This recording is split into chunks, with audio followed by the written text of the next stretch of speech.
For his constituents, non-citizens don't just have rights here in the US, they may have more rights than you do.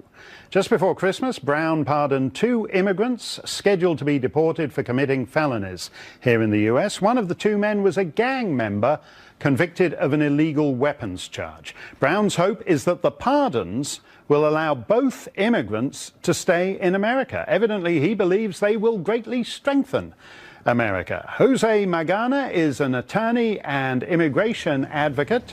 He joins us. Jose, this is a strategy by guys like you to use gubernatorial pardons to do an end run around the deportation process, correct?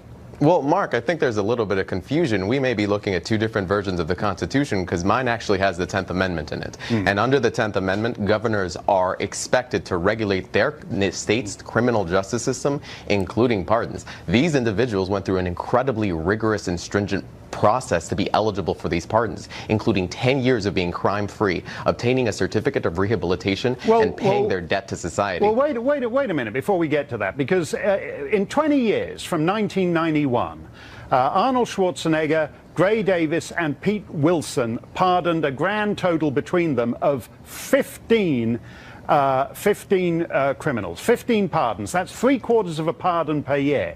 In 6 years, Governor Brown has done, I think it's up around 1,500 pardons. So clearly, the nature of a presidential pardon and the 10th Amendment and the power of the pardon is changing. And to go back to my question, that's because you guys have figured that the immigration lobby, the illegal immigration lobby, has figured this is a great way to do an end run around the national government's power to deport. It's a great way to help individuals who have been here for 30, 40, 50 years, who emigrated to the United States legally, as both of these individuals did, who have deep legal connections in U.S. citizen families, to essentially present their case in front of an immigration judge. These pardons don't guarantee their ability to stay in the country. Now, Mark, you were Canadian, you had a green card. If this had happened to you, I would be fighting for your opportunity to fight and show that you're a contributing member to this country, which you are. You're doing the jobs that Americans don't want to do, like hosting the show while Tucker's talking. Yeah. I'll take you up on that, because some twit at the border tried to deport my little daughter. There was no there's no kind of sentimentality about legal immigration in certain respects. But you know as well as I do that when a citizen commits a crime, you're stuck with the citizen.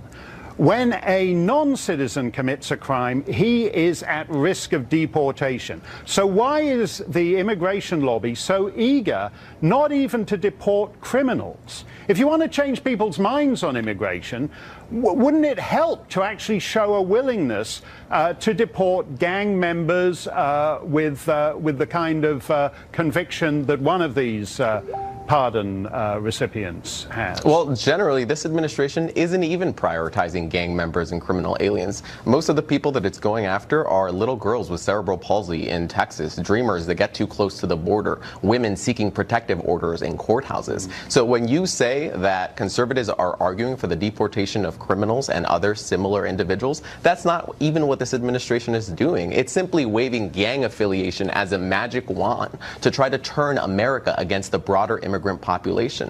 And I'm sure you would agree that we shouldn't demonize all immigrants. Well, wait a minute. We can't demonize gang members. I mean, there are communities a long way from the Mexican border that have been hollowed out by MS-13, for example. There are communities that were peaceful, boring, picket fence suburbs where they're now having ritual initiation murders committed by MS-13 members. Why should this gang member be given a pardon? And more to the point, how does the American gang member in the cell next door feel when he sees governors prioritizing immigrants for pardons over the native-born criminal class? Well, in this case, Governor Brown also pardoned a wide variety of U.S. citizens. As long as you meet the stringent criteria, you're able to apply. And, Mark, I would argue that our country has historically always been committed to the concept of rehabilitation and paying your debt to society, which both of these individuals have done.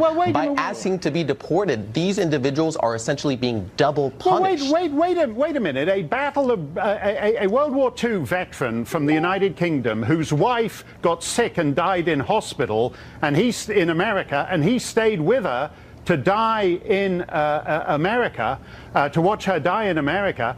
He was kicked out and banned from entering the country for 10 years for no crime other than staying with his sick wife. What people are worried about is there's a bifurcation here between a cosseting of the professional criminal class and the ruthlessness that you describe with cerebral palsy victims.